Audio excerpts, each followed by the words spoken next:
Do you remember when this rapper shot this other rapper? 'Cause I do. So this rapper goes by the name Megan Thee Stallion. And Megan is 25 when this story starts, and she's a very popular hip-hop artist. And Megan really seems to like her friend, this guy, Tory Lanez. And Tory Lanez is also a hip-hop artist, and apparently he and Megan have been smashing recently. But one night in 2020, Megan goes to this pool party with some friends. And so everyone is there, they're having a good time, they're all drinking, and eventually Megan gets into the car to go home, and she gets into the car with a few other people, including Tory Lanez. And so they're driving home from the party, and there's 4 people in this SUV, and 3 of them get into this big argument. Allegedly because Tory has not only been smashing with Megan, but he had also been smashing with another woman in the car at some point. And so he had been smashing with both women. And this argument that they're having gets so bad that Megan asks the driver to pull over. And so they pull over, and the fighting continues, until finally Megan has had enough. And so she gets out of the car, and she starts walking away. And that is when she hears Tory yelling from the SUV, and he's holding a pistol, and he's yelling, "Dance, bitch!" And then blam, blam, he starts shooting down at the ground. And boom, Megan gets hit. Not in one foot, but in both feet. And so Megan drops to the ground, and she starts crawling away. And pretty quickly, I guess Tory realizes how badly he just screwed up, and he starts apologizing profusely and saying, "I'm so sorry, please don't tell anyone." And he also says, "I'll give you guys $1 million if you promise not to say anything." Meanwhile, a neighbor sees some of this go down through his bedroom window, and he immediately calls the police. And so Tory gets Megan back into the car, and they all drive off together. But it's not long before police find them, and they pull them over. And the officers have everyone get out of the car one by one, and they all lay on the ground. And you can see some footage here. You can see there's someone lying on the ground, and there's Megan in her bikini because, you know, they all just came from the pool party. Now, Megan is fully freaked out by this, including by how many police are surrounding them. Plus, there's a gun in the car, and she thinks if police know that Tory shot her, then they might perceive him as a violent threat and shoot him. And I assume she still likes him, and she doesn't want that for him.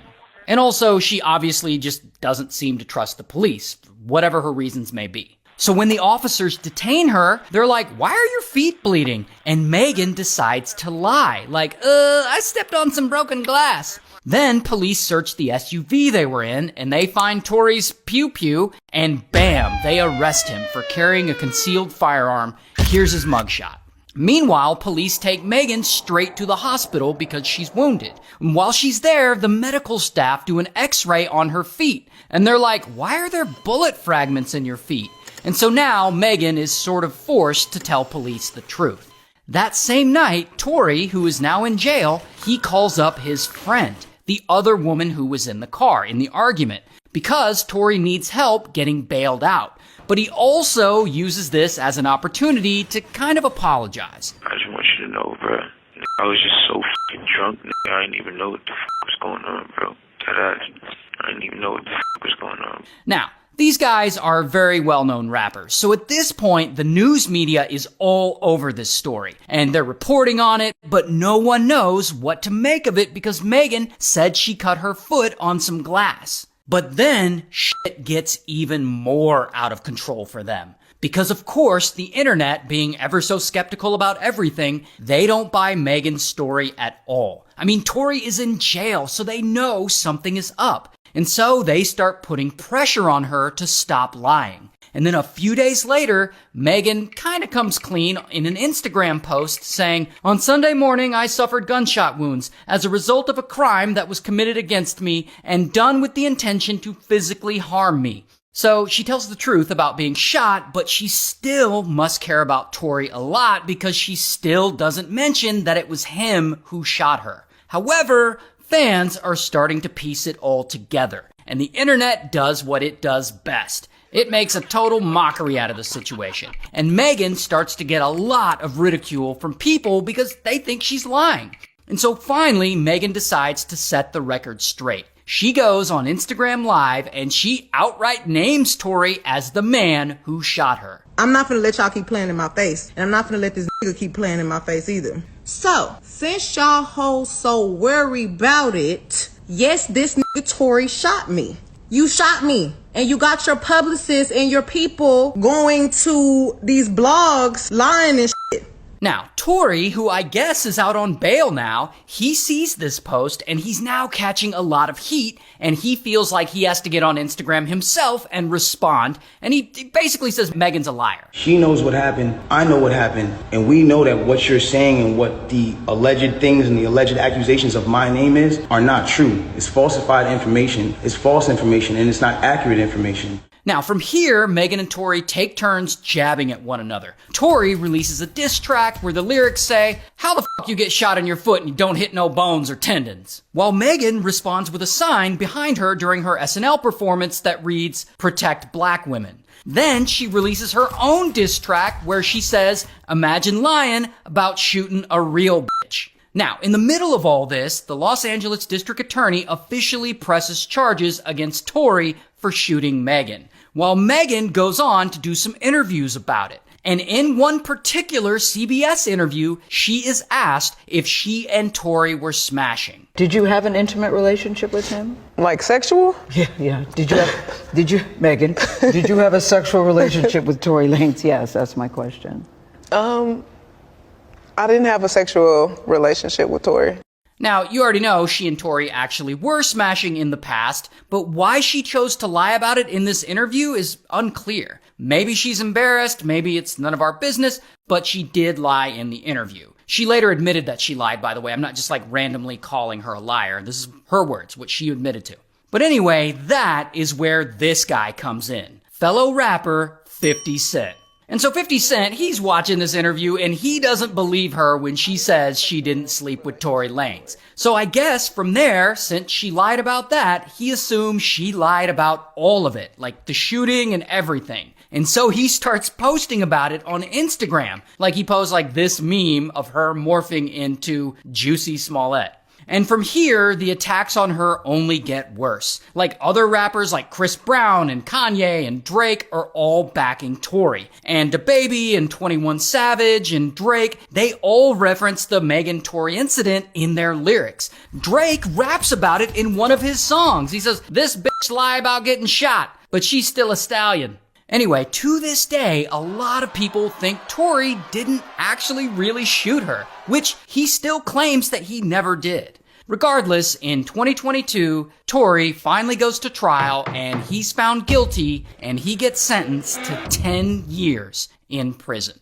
So this guy's about to steal $18 million and he just might get away with it. Now the guy's name is Alan, and Alan, he's around 28 years old when this story starts, living in Los Angeles, and bro works at an armored depot. So he's surrounded by cash all day, moving in and out of the building. Here's the thing about Alan working around all this cash. He's the kind of guy who really wants to be rich. So it's only a matter of time before he wants to take some of this cash. And that is exactly what happens. One day in 1997, he comes up with an idea. Why not just rob his employer? And so he gets to work on this plan. He starts doing reconnaissance. He's studying the building's floor plans. He's getting familiar with all the security camera locations. He's figuring out how to get into the vault. He even allegedly brings a camera to work and starts taking pictures, pretending I'm just taking some photos of my work colleagues, when in reality, he's taking pictures of the layout. But all that recon is not enough to pull off a heist this big.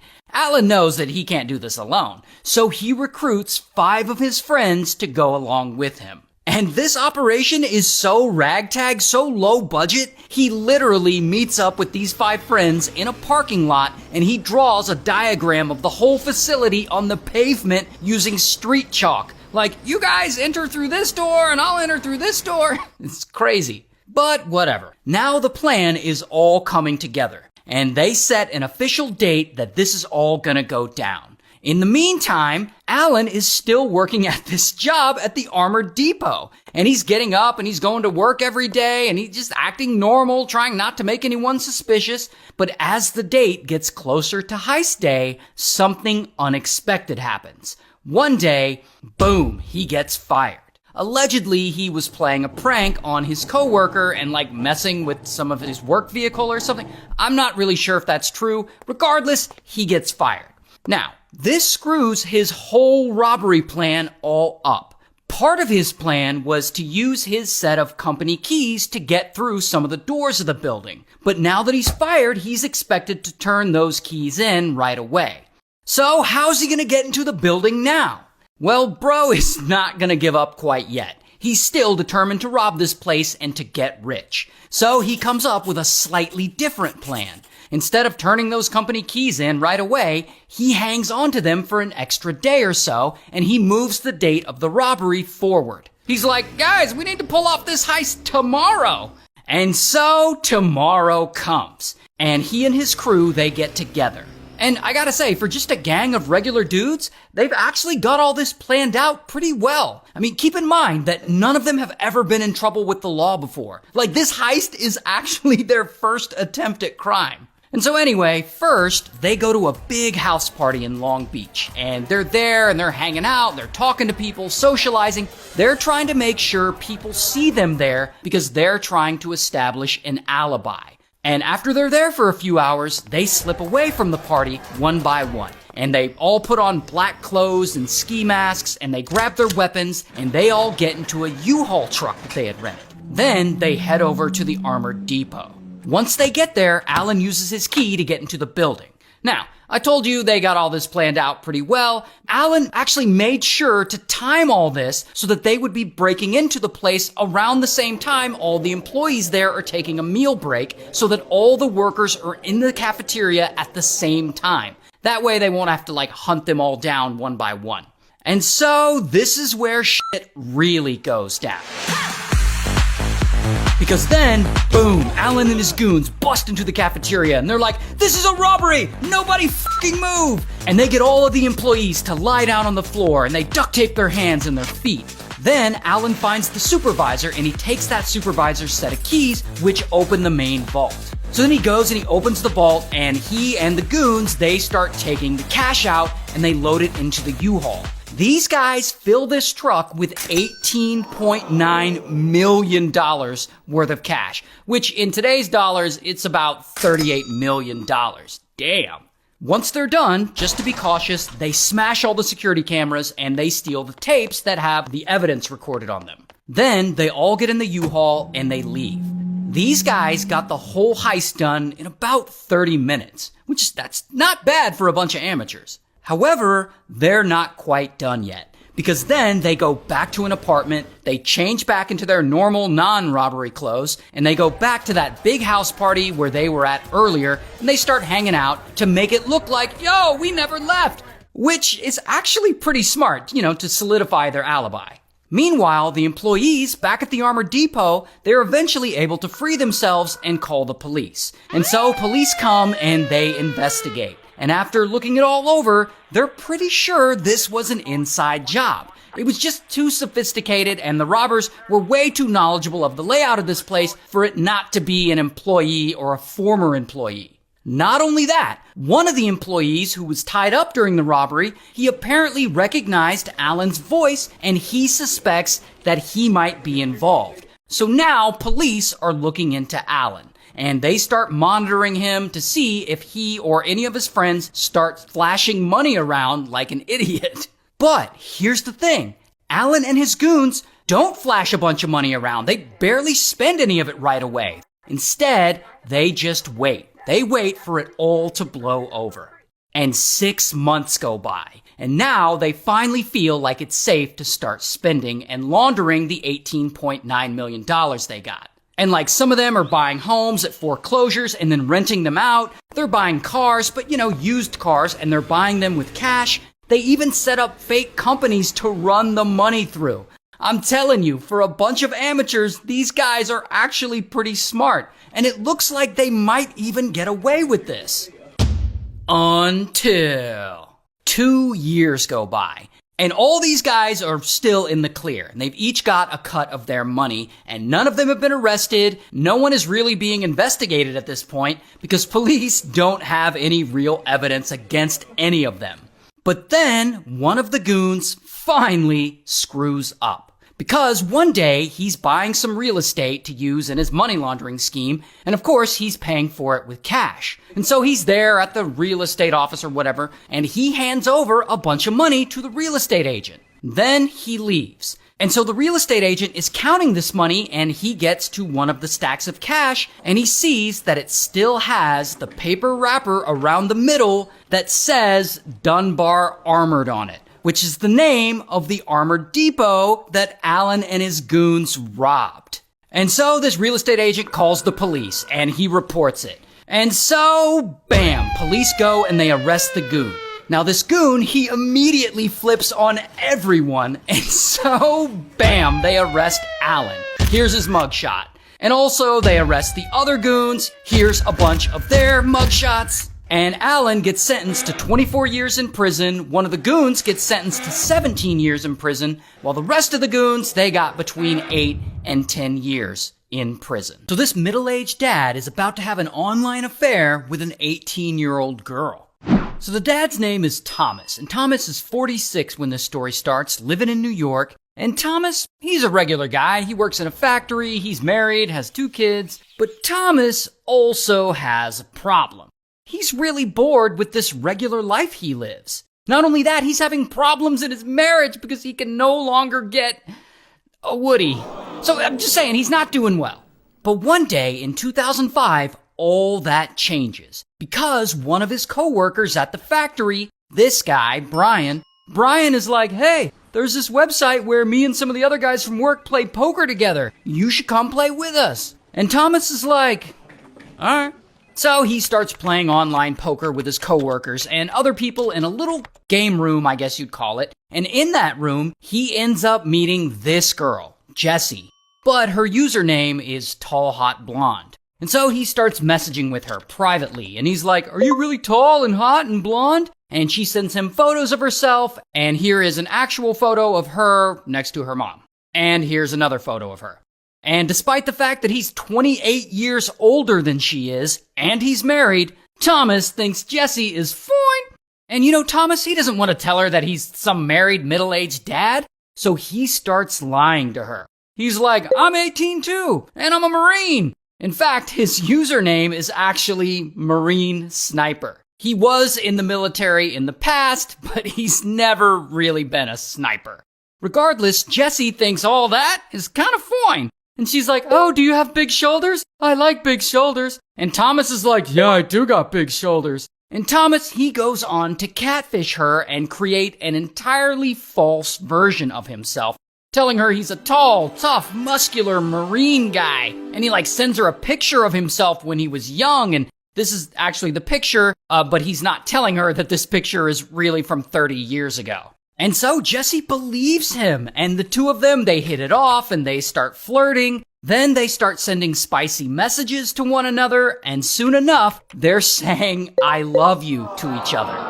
Now, when it comes to these two meeting up in real life, Thomas always makes excuses about why he can't meet up with her, like, sorry baby, I'm in the Marines. But they keep online dating, and eventually he gets way into this scheme, and he becomes addicted to talking to Jessie. He loves pretending to be a teenage war hero sniper.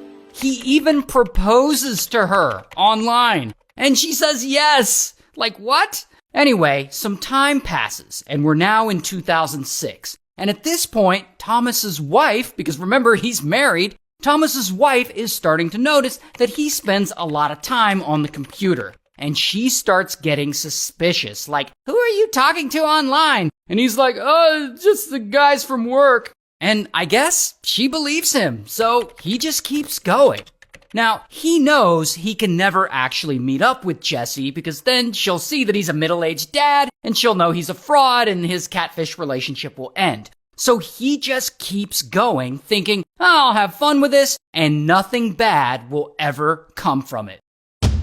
Until one day a package is delivered to Thomas's house and Thomas's wife opens it and she finds a love letter from Jessie, complete with spicy photos and a red thong. Ew.